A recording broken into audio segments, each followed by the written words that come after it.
Mais qu'est-ce que j'ai fait, honnêtement, pour être transparent avec toi? Mhm. J'ai lu le livre Pensez riche, devenez riche. Et dans ce livre-là, il y a une des histoires qui raconte le mec qui vendait des pelles. Ouais. Tu vois, qu'à un moment, le mec, il a été creusé. Finalement, il a abandonné.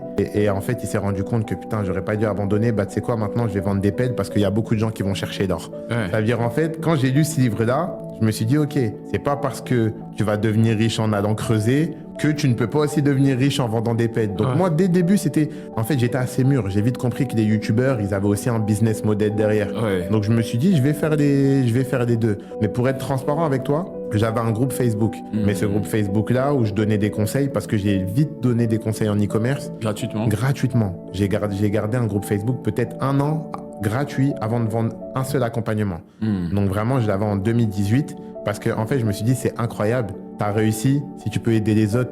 Parce que moi, la première chose que je me suis dit quand ça a marché, c'est mais pourquoi personne ne me l'a dit avant? Donc moi, j'étais trop content de dire ça à tous mes proches. Carrément, il y a 3 personnes de ma classe qui travaillent avec moi aujourd'hui Ah ouais. et qui étaient en cours avec moi en 2018. Quand j'ai fait des chiffres, je leur en ai parlé, etc. Mais bref, pour revenir sur l'anecdote, qu'est-ce qui a fait que je me lance en ligne?